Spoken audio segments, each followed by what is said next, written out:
de hoy. Primero que todo, quiero agradecerle al doctor Julián Suárez, que es nuestro webmaster, el encargado de los webinars, pero por una situación de tipo laboral no nos puede acompañar hoy, porque se encuentra de turno por la realización de este webinar, la consecución del mismo, y agradecerle a la doctora Catalina Stendhal Ceballos, que es nuestra conferencista invitada al día de hoy. En estos momentos de COVID, de pandemia, en los momentos que estamos iniciando,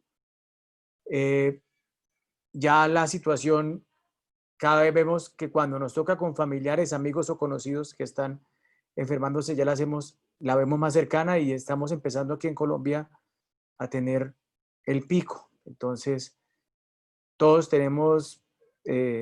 manejamos estrés desde el punto de vista laboral cuando vamos a operar, cuando vamos a intervenir pacientes, estar en nuestros quirófanos, en nuestros sitios de práctica, con nuestra familia. La situación personal de cada uno es compleja y queremos por eso hacer este webinar que es acerca del bienestar para el personal de la salud.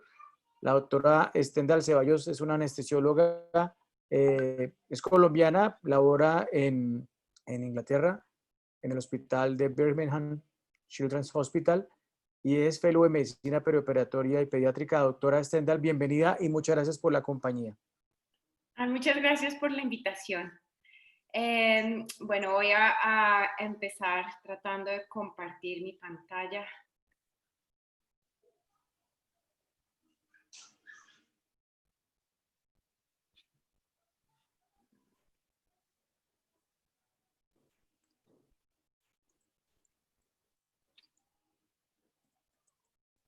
¿Ahí la están viendo bien?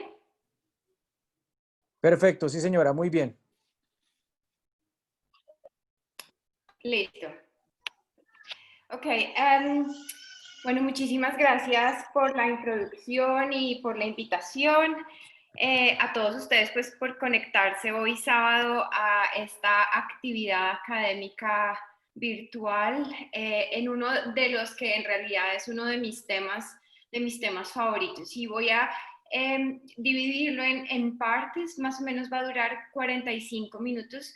Y voy a hablar de las medidas que se han tomado acá, de dónde surgió el interés por el bienestar del trabajador y el bienestar de los médicos en general, las iniciativas que hubo a nivel como local y de departamentos pequeños y luego lo que pasó a nivel nacional.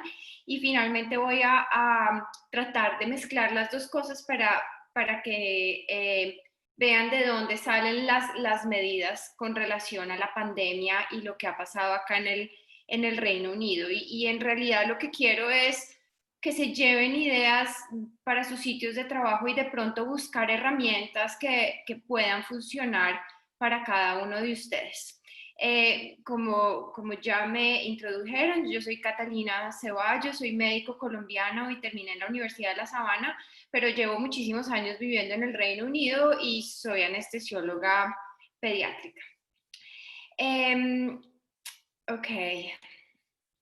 Entonces, tengo que declarar que mi trabajo empezó más o menos hace 2 años, tratando de mejorar el bienestar de los residentes en el sitio en donde yo trabajaba. Y esto fue a raíz de la muerte de uno de nuestros residentes. Empezamos tratando de mejorar los turnos y cómo funcionaban los días alrededor de los turnos y eso ha venido evolucionando. Luego el año pasado me involucré en el programa para ser mentor del colegio de anestesia y en el cargo en donde estoy en este momento soy una de las encargadas del bienestar tanto de los residentes como de los especialistas. Esta charla tiene muchísimos componentes de anestesia por muchísimas razones. Una, porque es en lo que yo estaba involucrada. Segundo, porque anestesia fue la especialidad que empezó a generar el cambio en el Reino Unido. Y tercero, porque a raíz de la pandemia, anestesia ha estado muy involucrada en cuidado intensivo y en urgencias. Entonces está muy enfocada a nuestra experiencia como anestesiólogos. Sin embargo, lo que quisiera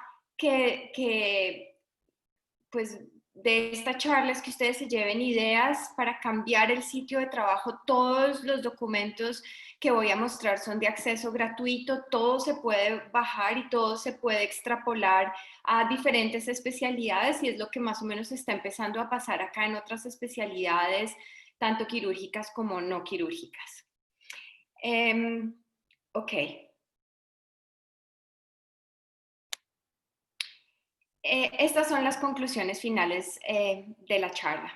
El bienestar es importante, hay que hablar de él, hay que ponerle atención. Como médicos estamos muy expuestos y no es una debilidad. No es una debilidad hablar de estrés, hablar de cansancio, hablar de estas cosas. Es un problema no solamente del individuo, es un problema de las organizaciones. Y no sirve de nada, como van a ver, que solamente haya cambio en una de las áreas. Tiene que haber un cambio en varias para que uno pueda ver realmente el beneficio de esto.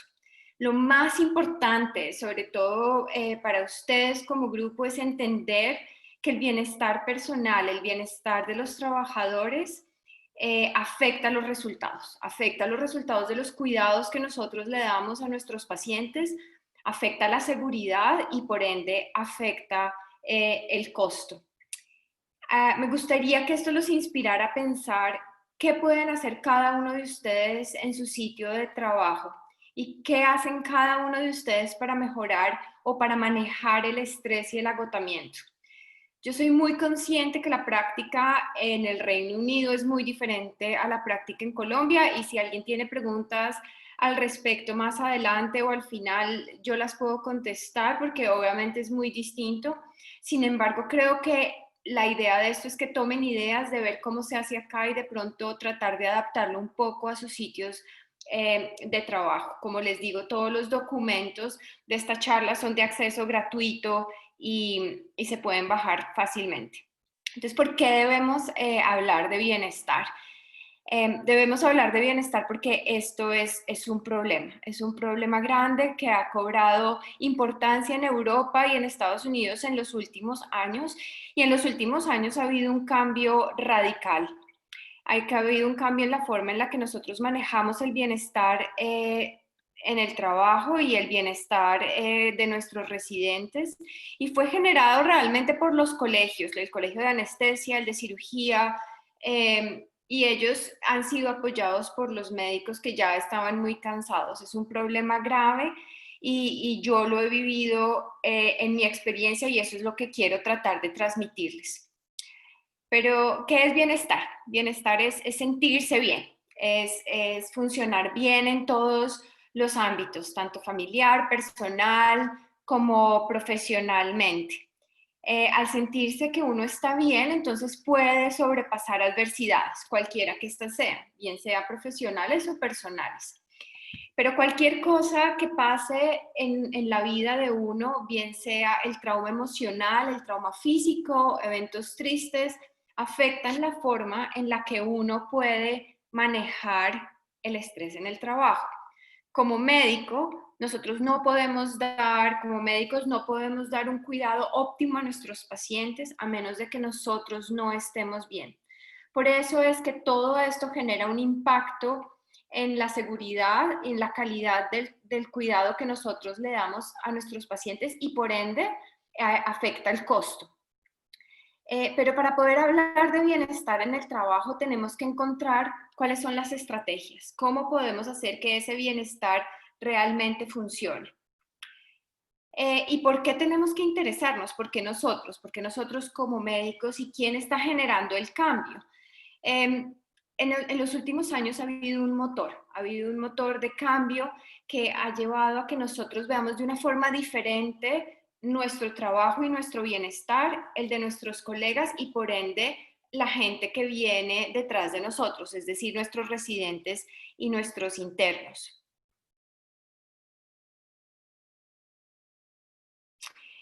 Esto no es nuevo.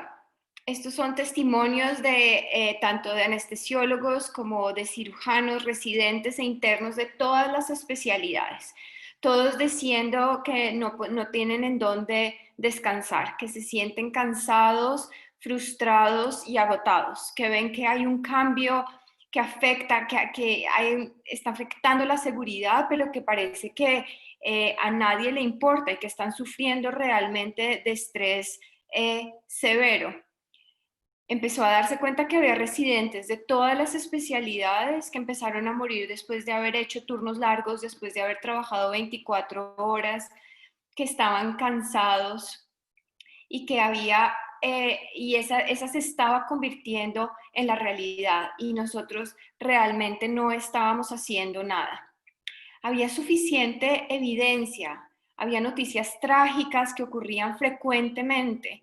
Nosotros lo vivimos como residentes, ustedes también, o lo están viviendo como residentes o como especialistas. Y se empezó a hablar de las consecuencias que tenía tener turnos demasiado prolongados, del beneficio que tenía poder dormir, bien sea durante el turno o inmediatamente después, antes de empezar a manejar. Y nos dimos cuenta que en realidad había una relación directa entre lo que nosotros estamos sintiendo como profesionales y cómo estábamos tratando a nuestros pacientes. Entonces, ¿qué pasó? En un momento dijeron, tenemos un problema, y no les estoy hablando de hace muchísimos años. En el 2017, el Departamento de Educación para la Salud en Inglaterra realizó una encuesta acerca de cómo se estaban sintiendo los residentes de todas las especialidades. Y básicamente lo que hicieron fue preguntarles, ¿ustedes cómo se están sintiendo? ¿Se están sintiendo bien? Y la gran mayoría de la gente dijo, no, no nos estamos sintiendo bien. Entonces el Colegio de Anestesia respondió a este reporte y dijo que era importante reconocer que existe un problema, que se deben buscar alternativas para el bienestar en el trabajo. Y ustedes se preguntarán, ¿por qué fue anestesia el primero? Y la realidad es porque anestesia es el departamento más grande en cualquier hospital en el Reino Unido. Entonces ellos quisieron ir un poco más allá y se dieron cuenta que si esto era a través de todas las especialidades, anestesia de pronto tenía un problema. Y cuando ellos le preguntaron a sus residentes, encontraron que el 50% de los residentes sentía que había fallas. Y una de las cosas que más salió fue que no había sitios en donde descansar. Pero lo más interesante de la conclusión fue que se dieron cuenta que había una asociación directa entre el bienestar y la seguridad de los pacientes. Este es el reporte final, fue producido en el 2017 y este reporte toca muchísimos aspectos. Por ejemplo, dice que anestesia contribuye al 60% de los ingresos en un hospital, pero solamente genera el 3% de los gastos y que tiene el grupo de especialistas más grandes en todos los hospitales. Y por eso fue que ellos empezaron a querer generar un cambio a nivel local y dar recomendaciones. Y esas recomendaciones son a nivel de todos los colegios, el colegio de cirugía, de anestesia, de medicina y de medicina familiar. Y dice que cada individuo a través de todos los colegios debe reflexionar acerca de cuál es su bienestar, de cómo se está sintiendo. Luego a nivel departamental tiene que darse cuenta que debe haber un balance en horas de trabajo, que debe haber áreas de descanso y que se debe promover el descanso durante los turnos, pero que principalmente se debe cambiar la mentalidad de culpa y de prejuicio acerca de de estar cansado o de estar estresado. Y a nivel de los colegios dice que debe haber tiempo suficiente para entrenar, es decir, como especialistas debemos poder entrenar adecuadamente a nuestros residentes y los residentes deben poder ser entrenados adecuadamente, pero que también debemos ser flexibles cuando sea necesario.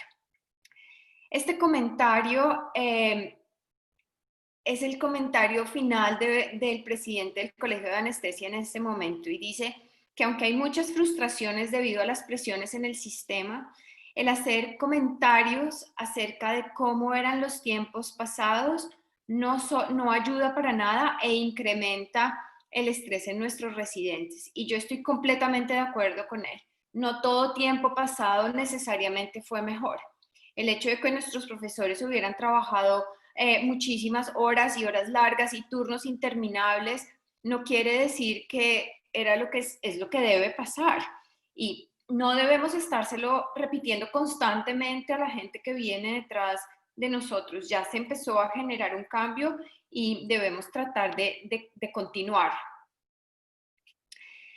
Entonces se quiso ir más allá, quisieron ir más allá de anestesia como especialidad y trataron de incluir cuidado intensivo y pediatría, porque las unidades de cuidado intensivo pediátrico acá son manejados por los pediatras a diferencia de las unidades de cuidado intensivo de adulto. Y entonces le preguntaron a este grupo de intensivistas si ellos también sentían que estaban cansados. Hicieron esta encuesta nacional en el 2018 y respondieron el 36% de los especialistas de todo este grupo. Estuvieron representados el 94% de los hospitales de todo el Reino Unido y el 84% de esos participantes trabajaban turnos de noche en una frecuencia mayor de 1 en 8, que para acá, yo sé que Colombia puede que no, pero acá es bastante frecuente.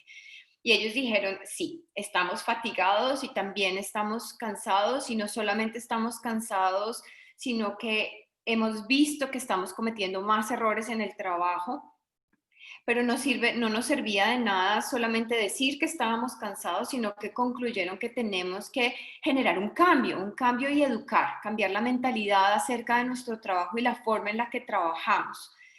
Y también se dieron cuenta que no significaba un cambio individual, que tenía que haber un cambio institucional. Es decir, no puede ser solamente de un grupo, tiene que ser de muchos grupos y de un hospital como tal, y obviamente un poco más grande que eso, porque si no, no va a existir un espacio para generar un cambio. Esto generó que la Sociedad de Cuidado Intensivo, el Colegio de Anestesiólogos y la Asociación de Anestesiólogos de Gran Bretaña e Irlanda sacaran una declaración conjunta, y fue el primer grupo grande en el Reino Unido que habló de esto. Y dijeron que debía haber un cambio a todos los niveles, que teníamos un problema, que teníamos que combatirlo y que teníamos que tratar de prevenir la fatiga y el agotamiento. El agotamiento no solamente pasa en anestesia, es más común de lo que uno se imagina. 1 de cada 5 médicos ha sufrido de agotamiento o tiene síntomas de agotamiento, y es un síndrome caracterizado por despersonalización y cansancio. Hay una fatiga física, fatiga emocional, uno está frustrado, se vuelve cínico, desprecia a sus colegas, a sus pacientes, y existen muchos factores que predisponen al agotamiento. Las horas largas de trabajo, la mala relación con los colegas, porque lo opuesto, la buena relación entre los departamentos es un factor protector, el desprecio, el acoso para que uno trate de cumplir ciertas metas, y el sentir que si uno trabaja más, está más apreciado. Todos esos son factores que incrementan el riesgo de agotamiento.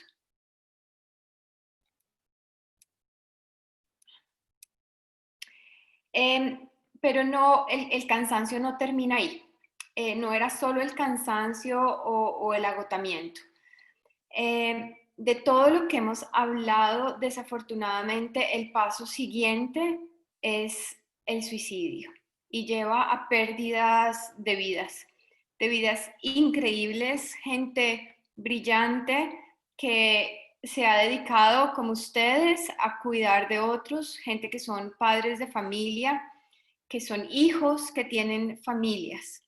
El suicidio está precedido por depresión, por agotamiento y por cansancio crónico. En medicina, el suicidio en hombres es 40% más alto que el del público en general, y en las mujeres es de 130% más alto que el público en general. Y se ha demostrado que las mujeres sufren o sufrimos estrés diferente en el trabajo comparado con los hombres. Y puede ser porque las mujeres lo manejamos diferente, porque tenemos más deseo de demostrar cosas, o porque manejamos diferente el síndrome de impostor, que es una charla diferente, pero las mujeres tienden a dar mucho más hasta que llega un punto en donde ya llegan a un precipicio y ya no pueden dar más. El suicidio de un colega no para ahí. Tiene un impacto enorme en los departamentos, en la gente que trabaja con ellos. En este artículo publicado el año pasado, 3.638 anestesiólogos, no solamente del Reino Unido, sino de todo el mundo, contestaron en esta encuesta, y la mayoría de ellos no estaban familiarizados con las ayudas y las políticas de los departamentos. Hablaron de 1.916 casos de suicidio reportados más o menos en 10 años, y un tercio de la gente estaba expuesta más de una vez a suicidio dentro de sus colegas. Pero el problema es que el suicidio no queda ahí, queda también la gente que conocía a esta gente. Es la segunda víctima y el impacto sobre los departamentos es enorme y puede llevar a que la gente haga cosas inesperadas. Este libro se lo recomiendo. Si les gusta este tema, si los puedo llegar a inspirar a leer un poco más de esto, habla de cómo prevenir llegar al agotamiento y por ende al suicidio. La gente oculta que tiene problemas, tanto personales como en el trabajo, y generalmente no pide ayuda. Y piensen cómo fue la residencia o cómo está siendo, si alguno de ustedes es residente, cómo es la residencia. Es el primero que llegue, el último que se va. Si trabajamos más y pasamos más tiempo en el trabajo, vamos a estar más apreciados. Pero la realidad es que eso no conduce a nada y definitivamente no conduce al éxito y no conduce al buen cuidado de nuestros pacientes. Llega un momento en donde tenemos que parar y reflexionar si lo que estamos haciendo realmente sí nos hace felices y si estamos haciendo las cosas bien. ¿Y qué sirve? Sirve hablar con alguien no relacionado al trabajo. Tenemos que tener tiempo en la semana para reflexionar cómo está nuestra vida laboral y ponernos por una vez por encima de todos los demás y usar la energía para cambiar cosas que se puedan cambiar, que ayuda definitivamente nuestro cambio y que los departamentos en donde trabajamos cambien, que la gente tenga una actitud diferente hacia este tema. Increíblemente, pasar un tiempo de mejor calidad con nuestros pacientes ayuda. Música, salir a bailar, tener un perro, pasar tiempo con los amigos, cualquier cosa que nos haga felices, ayuda. Entonces vuelvo a hacer la misma pregunta. ¿Por qué debemos interesarnos en bienestar? Porque cada uno de ustedes tiene que ser consciente de esto. Los estudios han demostrado que esto todo empieza en las universidades. Nosotros todo el tiempo tenemos contacto con residentes, estudiantes e internos. Y los estudios han demostrado que los estudiantes que entran a medicina generalmente son seres que son positivos, que quieren cambiar, que son mentes brillantes. E increíblemente, al final de la residencia o al final de terminar la carrera, se han dado cuenta que ese nivel de felicidad, de optimismo, es muchísimo más bajo comparado con otras carreras. Y claramente algo está pasando durante esos años de medicina que hace que la gente o los médicos cambiemos. Cada uno de nosotros tenemos que preguntarnos si estamos perpetuando este problema y qué podemos hacer para cambiarlo. Terminándonos no solamente la carrera, sino que llegamos a la residencia y llegamos cansados. La residencia agota, muchas veces tenemos que hacer turnos extra y este solamente es el principio de nuestra vida laboral. La mayoría no nos quejamos, seguimos hasta que alguien muy cercano a nosotros, sobre todo en estos momentos de pandemia que nos damos cuenta, está afectado y nos damos cuenta que el problema es real. Entonces, cada uno de nosotros tiene que asumir la responsabilidad que tenemos para con nuestros colegas, la responsabilidad que tenemos hacia nosotros mismos y la responsabilidad que tenemos hacia los que vienen detrás de nosotros y tenemos que ser el motor para generar el cambio. ¿Por qué somos nosotros los médicos más susceptibles? ¿Por qué más que otras carreras? Anestesia y urgencias en todos los estudios han mostrado que tienen el riesgo más alto de suicidio y abuso de drogas. Igual son los que menos consultan por salud mental. Los especialistas tienen un alto consumo de alcohol y los residentes un alto consumo de droga. Y la muerte de anestesiólogos por accidente o suicidio es la más alta en todas las profesiones.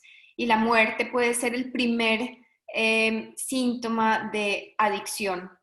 La fatiga no solamente pasa en especialidades quirúrgicas, aunque el índice es mucho más alto en cualquier especialidad quirúrgica.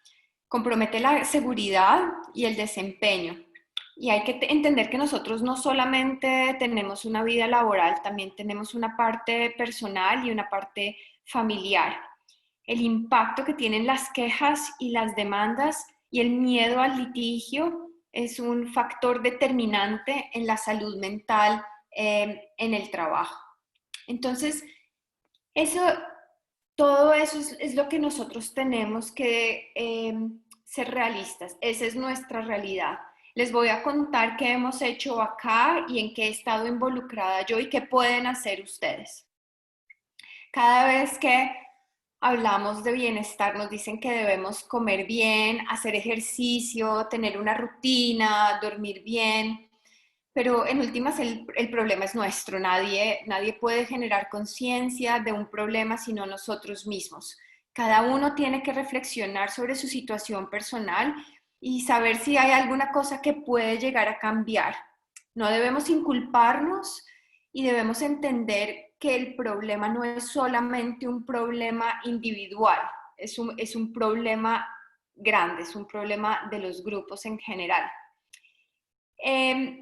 Este artículo está escrito por el mismo autor del libro que les recomendé anteriormente y habla de una historia que a mí me encanta. Dice que hace unos años los mineros llevaban canarios dentro de una jaulita a las minas y bajaban con los canarios a las minas. El canario cantaba constantemente, pero cuando el canario paraba de cantar significaba que el aire no era lo suficientemente puro, muchos canarios morían, entonces los mineros tenían que salir súper rápido de las minas.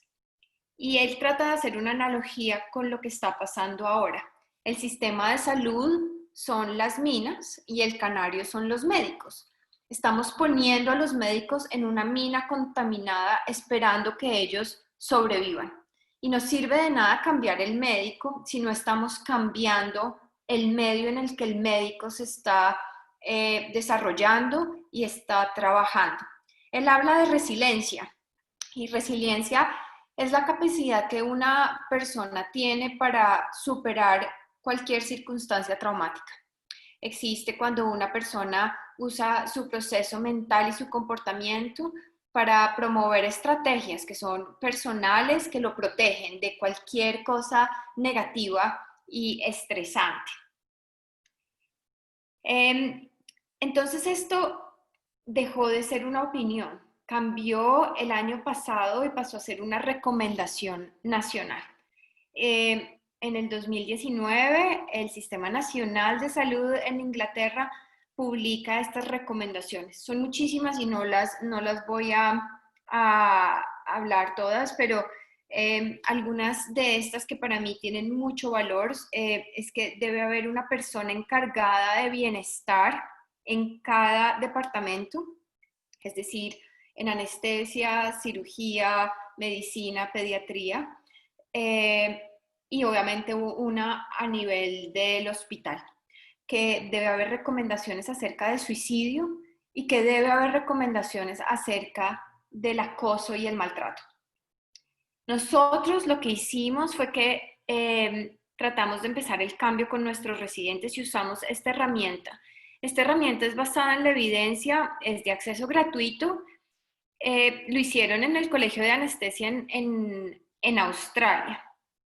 Pero se puede hacer, ya lo hemos hecho en el hospital en donde estoy con toda la parte quirúrgica y ahora vamos a empezar con la parte de pediatría.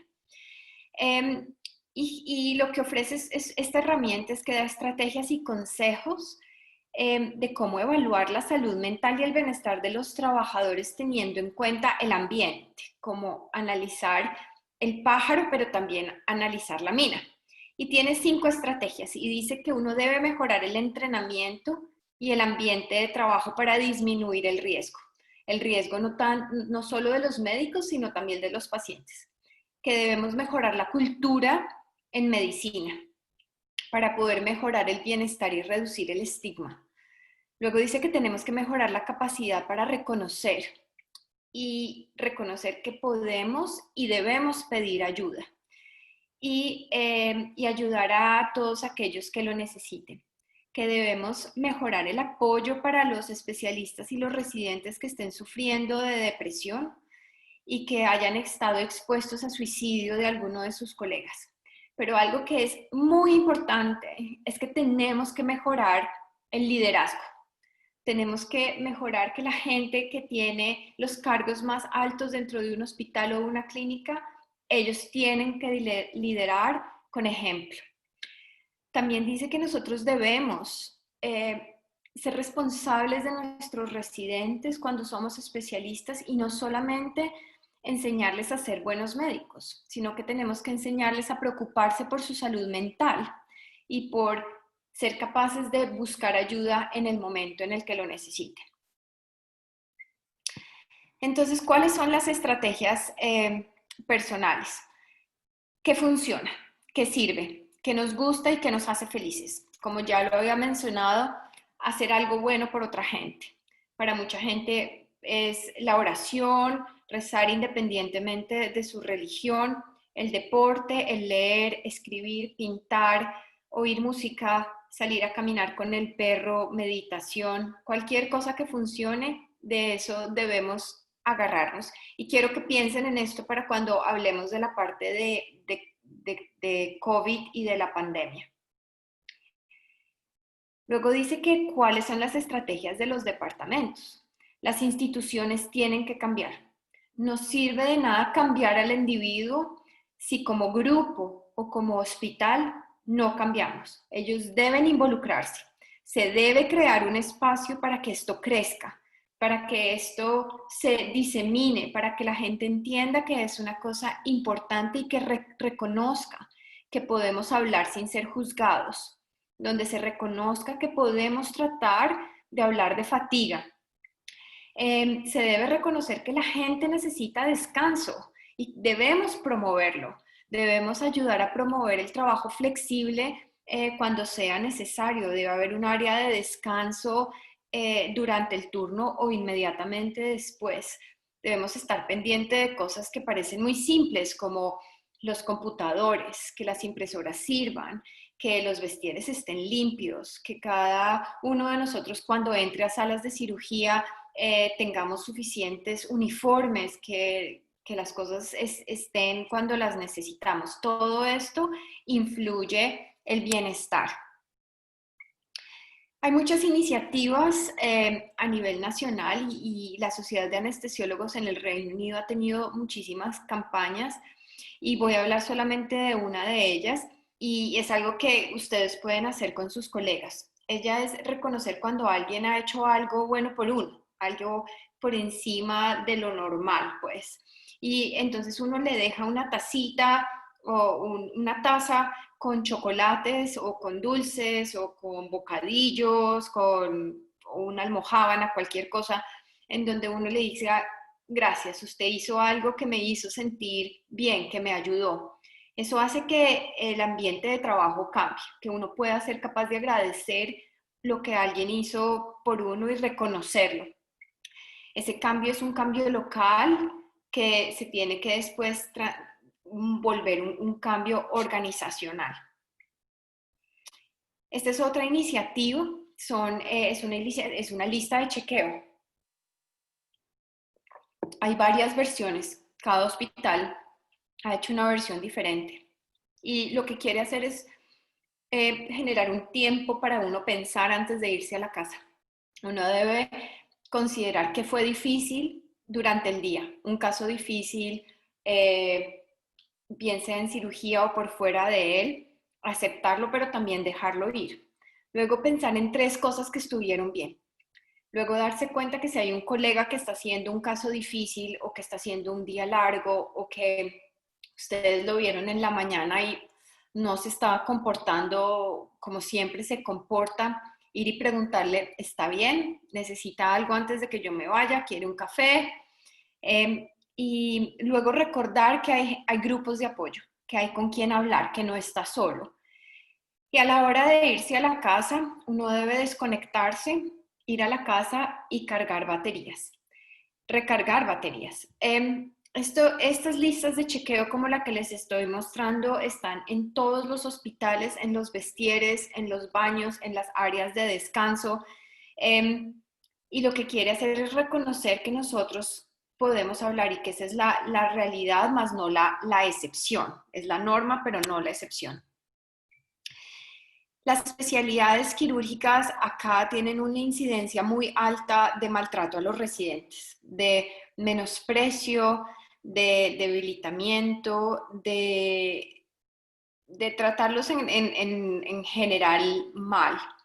Los especialistas le gritan a los residentes, a veces los regañan en frente de las enfermeras y de otros, pero se ha venido generando un cambio muy grande en especialidades quirúrgicas.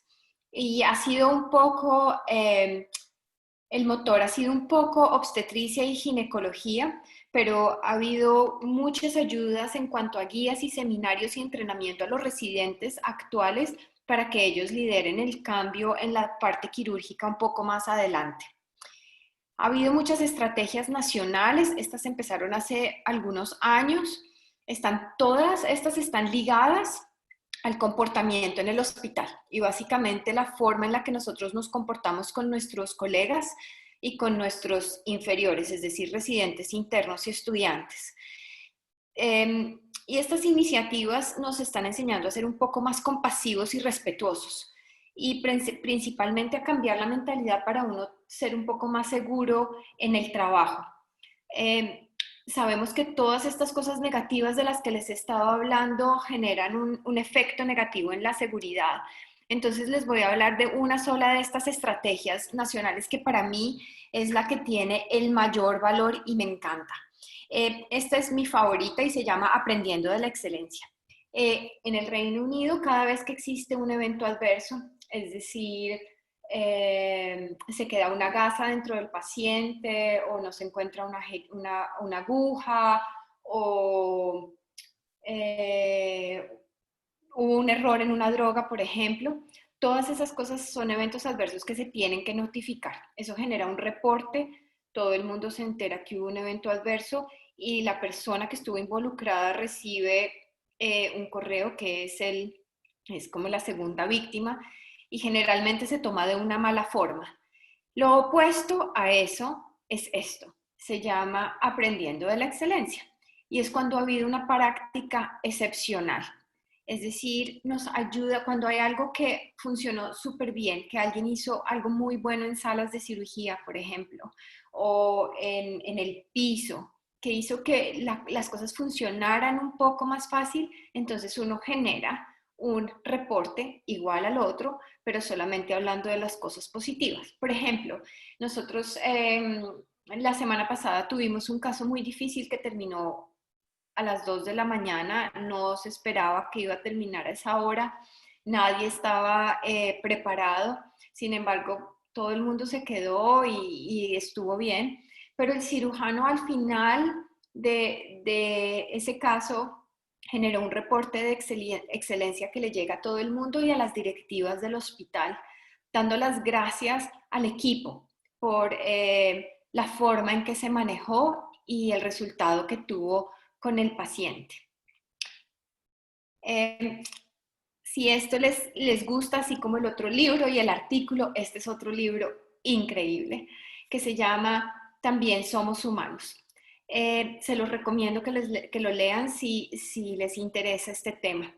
Y en este libro la autora dice, es posible que en 150 años la atención que le prestamos al bienestar emocional de nuestros doctores será la misma que le prestamos al control de infecciones. De pronto, los historiadores mirarán atrás y verán cómo tratamos a nuestros doctores en el 2018 y mirarán a nuestros sistemas de salud con el mismo horror que ahora nosotros experimentamos al leer que los cirujanos en el pasado no se lavaban las manos entre pacientes. Empezó un cambio. Nosotros debemos tratar de continuar. Ok, voy a tratar sé que estoy un poquito larga en el tiempo, pero voy a usar los últimos 10, 15 minutos para hablar de la pandemia y de cómo toda esta historia que les he contado hasta ahora y las herramientas que estamos usando ahora, estamos usándolas para COVID. La mayoría de los recursos que voy a hablar son otra vez gratis, son transferibles, son traducibles, y se pueden bajar en cualquier parte del mundo. No sabemos esta situación por cuánto tiempo va a durar y el impacto que va a tener en el bienestar mental y físico. Nosotros acá ya pasamos el pico, o esperamos que hemos pasado el pico, pero en Colombia apenas está llegando, entonces esto es bastante relevante para ustedes. Para nosotros ha sido muy difícil, ha sido muy duro, la mortalidad ha sido muy alta, y ha sido bastante desgastante estos últimos meses. Hemos cometido muchísimos errores, pero hemos aprendido mucho y la curva de aprendizaje ha sido bastante empinada. Nosotros empezamos la pandemia con un sistema de salud cansado y desmotivado, que estaba trabajando bajo mucha presión después de muchísimos años de austeridad económica. Y la gente con muchísimo miedo de no saber qué hacer, de no saber cómo iba a reaccionar y miedo a cómo se iba a manejar esto que obviamente no tiene ningún precedente. Esta página que les estoy mostrando es de la Sociedad de Cuidado Intensivo y tiene muchísimas ayudas. Se las recomiendo que la vean porque tiene demasiada información de lo que uno puede hacer a nivel personal y a nivel de grupo para manejar el estrés y dentro de la pandemia. Esta situación a nivel mundial ha sacado lo mejor y lo peor de los seres humanos, creo. Desde supermercados que han estado sin comida hasta cientos de miles de voluntarios tratando de ayudar a gente que lo necesita. Estas tres son ejemplos de sugerencias prácticas, de cómo disminuir el impacto, de cómo cuidarse a uno mismo y de cómo cambiar ese impacto psicológico. No sabemos qué va a pasar. Nosotros acá nos estamos empezando a preparar para el segundo pico que creemos que va a llegar en el invierno. Acá ha habido muchísima discusión acerca de la similitud de esto con la guerra y lo que es el daño moral, el sentir que hay una situación en donde nosotros no podemos dar el cuidado que nos hubiera gustado dar a nuestros pacientes, como si hubiera sido, entre comillas, en tiempo de paz.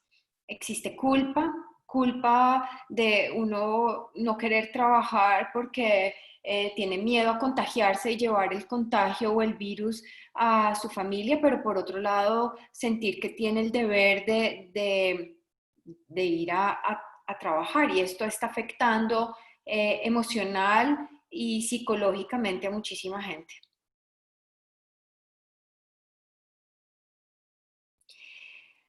Así como nos hemos equivocado mucho, acá hemos aprendido mucho de esta pandemia y nos hemos estado viendo enfrentados a muchísimos problemas psicológicos, a temores, a muchísimos argumentos y a contradicciones dentro de los mismos grupos. Esta ayuda no se ve muy bien y pues no la voy a hablar mucho en detalle a menos de que alguien quisiera después hacer alguna pregunta específica, pero les voy a dar un resumen.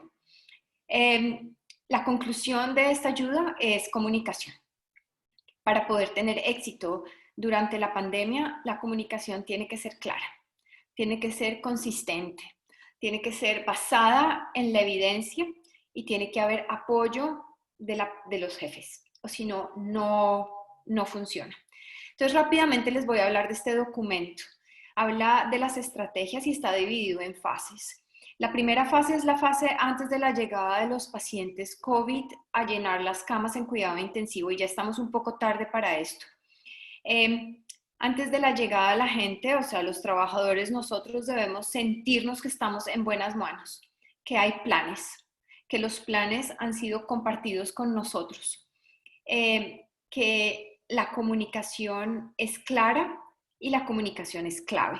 Debe haber un plan concreto para escalar en caso de que lleguen muchísimos pacientes.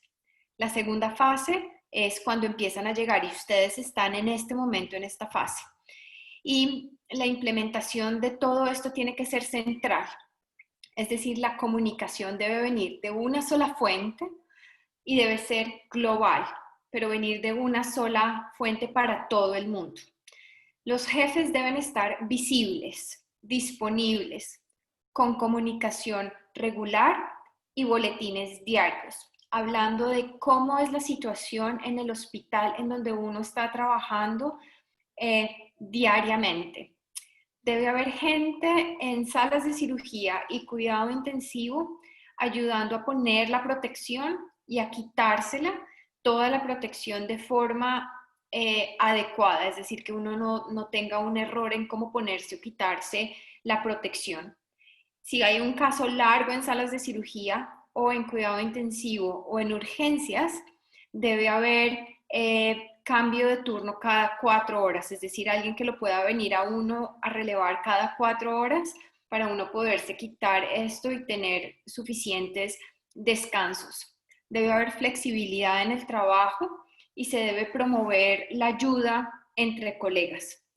Se debe rotar a los trabajadores entre áreas de más y menos estrés y debe haber un espacio para poder hablar de lo que pasa día a día. Los trabajadores con menos experiencia deben estar con aquellos con más experiencia y asegurarse por uno mismo y por sus colegas que debe haber un descanso, comida disponible, bebidas y días libres entre periodos de muchísima presión. Y aunque no hemos llegado, por lo menos acá, a esa fase final inmediata, ya estamos empezando a pensar en ayudas en grupos de 1 a 1, sobre todo para la gente que ha estado todo el tiempo en cuidado intensivo. Y me refiero no a pacientes, sino a nosotros. Debe haber sesiones en donde podemos sentarnos a aprender para el futuro. Agradecer. Volvemos a lo mismo de las herramientas que les he dicho antes.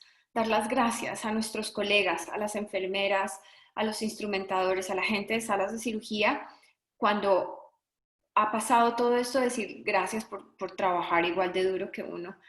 Y tenemos que estar muy pendientes de los signos de estrés postraumático en nuestros colegas.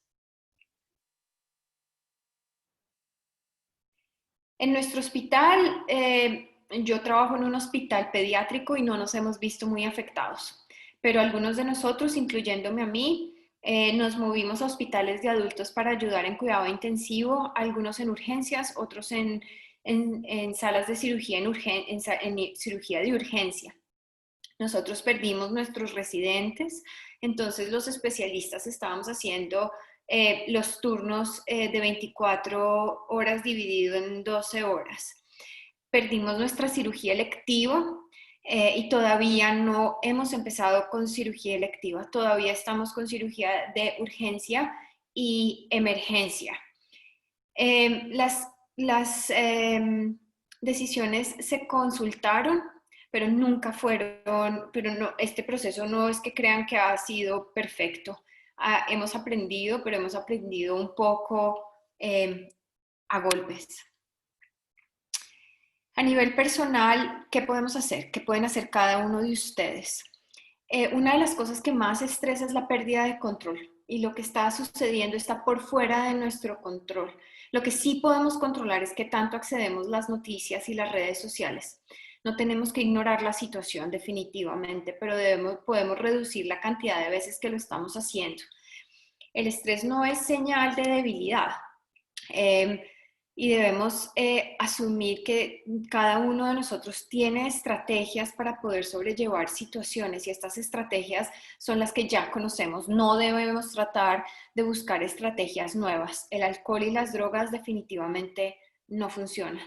Necesidades básicas, descanso, ejercicio, dormir, comer. Esos son esenciales y debemos tratar de seguir la rutina en lo que más podamos. Y lo otro que ayuda mucho es reducir ese lenguaje dramático que tenemos entre nuestros colegas, amigos y nuestra familia. A nivel organizacional, vuelvo a lo mismo y me gustaría que pudieran llevar este mensaje: comunicación. Comunicación y transparencia. Es lo único que hace que el resto de la gente en el hospital confíe y quiera venir a ayudar. Cualquier decisión unilateral en los departamentos lleva a insatisfacción y a estrés. Como les digo, la comunicación debe venir de una sola fuente, debe ser consistente y las medidas implementadas tienen que venir para todo el mundo. No importa el cargo, el rango o la especialidad, todos deben hacer exactamente lo mismo. A la gente se le debe permitir poder cuidar de sus familias si están enfermos. Cualquier trabajo que no sea esencial debe no ser realizado y tenemos que guiar, por ejemplo. Es decir, la gente con más experiencia, la gente más alta en la organización tiene que guiar, pero tiene que ser, por ejemplo. Hay muchas cosas a nivel nacional que hablan del impacto mental del aislamiento, sobre todo en las personas de edad y en los niños, y tenemos que tener en cuenta eso con nuestros pacientes, la gente que ha estado aislada. Justo antes del pico y aún durante la fase inicial no sabíamos cuántas camas iba a haber acá. Nosotros hemos sido afortunados porque nunca hemos llegado al punto en donde no hemos tenido las suficientes camas. Pero ahora que viene el segundo pico estamos pensando que podemos llegar a esa situación porque a nosotros nos llega el segundo pico con el invierno y el pico de la gripa normal. Entonces esas decisiones acerca de quién recibe ventilación y quién recibe tratamiento deben ser apoyadas y deben ser apoyadas por un panel que es de expertos a nivel nacional y a nivel local. Esta página que les estoy mostrando acá tiene muchísimas ayudas para cuando uno tiene que verse enfrentado a ese tipo de decisiones si está lidiando con pacientes COVID todo el tiempo.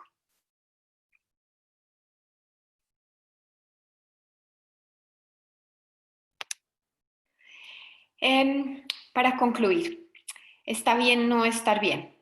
Debemos usar estrategias que han servido en el pasado, cuidar a nuestros colegas realmente. Las organizaciones deben cuidar de nosotros, así como nosotros estamos siendo flexibles durante este tiempo de crisis, ellos también deben cuidar a sus empleados. La salud y el bienestar de los trabajadores en la salud es un problema. Es un problema serio, es un problema que ha venido cogiendo, que es como una bola de nieve y ha venido creciendo en los últimos años. Está ligado a seguridad, está ligado a los resultados, a la satisfacción de nuestros pacientes. Pero las instituciones tienen que tener una parte activa. El hospital y el departamento, cada departamento chiquito debe querer cambiar, porque no sirve de nada cambiar como individuo. A pesar de todo lo que les he dicho hoy, a mí me encanta mi trabajo, amo lo que hago y depende de mí, así como depende de ustedes, que los médicos que vienen detrás de nosotros, esa gente, esos estudiantes internos que son brillantes, que son curiosos, también terminen amando la profesión y la vida de la misma forma que nosotros lo hacemos. Si queremos que ellos sean exitosos, nosotros también tenemos la responsabilidad de cuidar de la vida de ellos y de nuestros colegas.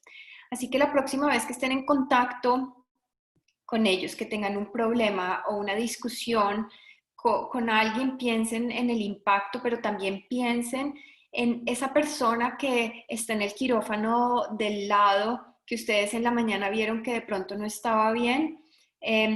Piensen en ella y digan una palabra, puede ir bastante lejos. Este es mi correo electrónico si alguien quiere más información, si quisieran algo un poco más profundo para llevar a sus sitios de trabajo o alguna pregunta específica que no quieran hacer acá. Ese es mi correo y pues estoy dispuesta y disponible a cualquier cosa que se les ocurra. Muchísimas gracias. Muchísimas gracias, doctora Ceballos. Excelente presentación y es un tema muy, muy acorde para estos tiempos. Tenemos 32 participantes de toda Colombia conectados. De verdad que es un tema supremamente sensible. Aquí en Colombia estamos con el pico empezando y no solo por la cuestión del COVID, sino también por la situación laboral. De pronto aquí en Colombia son muy pocas las personas que están como ustedes en Inglaterra, que están institucionales con una situación laboral estable y a veces nos toca tener politrabajo y el mismo politrabajo genera el burnout de todos. Aquí hay una pregunta de la doctora María Cristina Rodríguez de Barranquilla que nos pregunta que cuáles son los síntomas que uno puede tener si presenta un burnout, si está presentando una fatiga. Cansancio. Y es cansancio a todos los niveles. Cansancio físico, emocional, pero lo más importante es cuando uno empieza a tener un desprendimiento de la parte emocional que uno tiene con los pacientes, cuando ya pocas cosas le importan. Eso es uno de los principales síntomas de que uno está llegando a ese punto en donde no da más, que ya uno no le importa el resultado de la cirugía, no le importa si la cosa va bien o va mal. Increíblemente, cuando uno habla de burnout, el cansancio no solamente se manifiesta en el trabajo, también se manifiesta en la casa. Entonces, está todo interconectado, pero es cansancio emocional, físico y desprendimiento. Perfecto, muchas gracias. Aquí hay otra pregunta. La está enviando el doctor Cáceres de Cúcuta. Él pregunta, la dicotomía que hay en la vida, ¿trabajar para vivir o vivir para trabajar? Sí. ¿Cómo logramos tener ese balance? Es muy difícil y yo cambié la forma en la que pensaba. Yo crecí en Colombia con un papá médico que lo único que hizo toda su vida fue trabajar y trabajaba, no, pues vivía para trabajar, no al contrario.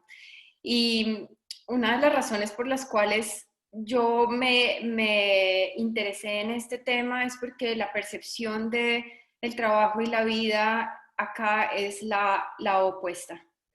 Entonces uno no está trabajando todo el tiempo y no vive solamente para el trabajo, sino que el trabajo es una parte y una parte chiquita en realidad de la vida.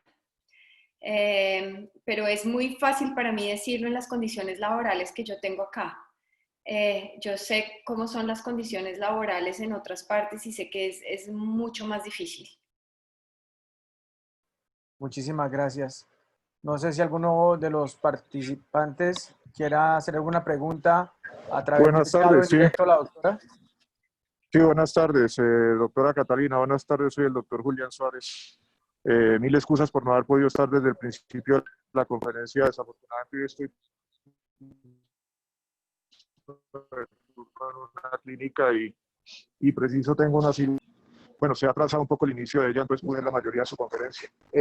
Sí quería hacer un comentario, porque pues obviamente todo lo que usted ha dicho es absolutamente cierto y el burnout que sentimos todos los médicos en este momento por toda esta situación, desde el punto de vista emocional, pero también hay una cuestión que afecta mucho en este momento a todos nosotros, y es porque desafortunadamente aquí en Colombia la mayoría de nosotros tiene contratos que son por OPS, que es prestación de servicios, y en lo cual obliga a que el médico, si quiere facturar, tiene que trabajar.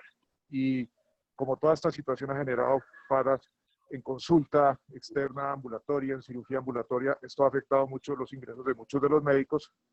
Y este factor emocional que genera precisamente los problemas económicos que esto conlleva también suma mucho estrés a la situación que estamos viendo actualmente. Sí. Esto es muy diferente la situación como se vive en países como los nuestros, en donde nosotros no trabajamos para facturar. Es decir, nosotros independientemente de cuánto trabajemos, ganamos exactamente lo mismo en todo el país, además. Pero creo que cuando uno ve el problema y el problema como empieza a crecer y como ha crecido, lo que creo que cada uno de ustedes debe tratar de hacer dentro del grupo de trabajo es generar estrategias que sirvan dentro del sistema de salud en Colombia. Es decir, las estrategias personales, cada uno tiene que tratar de buscarlas y saber cuáles son las estrategias para manejar el estrés personal, pero también como grupo. El grupo de cirugía, en el grupo en donde ustedes están en el hospital, tiene que llegar a un acuerdo y buscar cómo entre ustedes pueden ayudar a mejorar esa salud mental y el ambiente laboral. Es súper difícil, es más fácil para mí decir lo que realmente funcione, pero de pronto lo que sí puede hacer es adaptarse lo que nosotros vivimos acá y aprender del camino que nosotros hemos recorrido para tratar de buscar estrategias a nivel grupal, de grupo, porque no se puede hacer algo nacional. Todos los hospitales son muy independientes, pero si empiezan como un grupo, eso puede llevar a un cambio a nivel del hospital, probablemente no nacional, pero sí del hospital.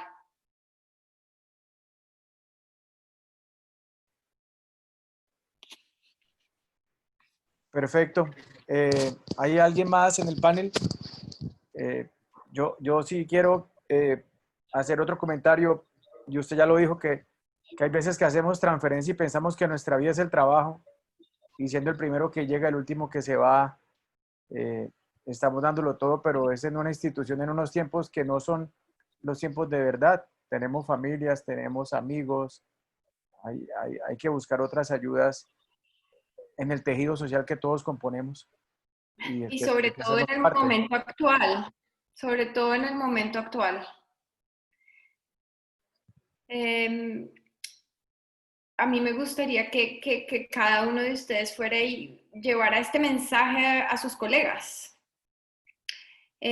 Solamente sentarse por un momento y hablar de esto con sus colegas y decir, hay algo que nosotros podemos cambiar como grupo, no tiene que ser algo enorme, puede empezar con un cambio pequeño. ¿Cómo podemos hacer para que nuestra condición como grupo sea mejor, para que nuestra salud mental de todos mejore? Eso sería ya un cambio enorme. Excelente, muchísimas gracias, doctora Ceballos.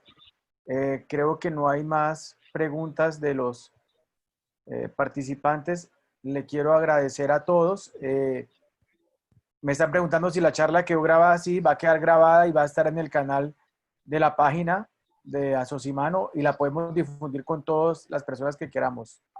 Muchísimas gracias por su valiosa participación. Yo sé que son las 9 de la noche en Londres en estos momentos, en Birmingham, perdón, en estos momentos.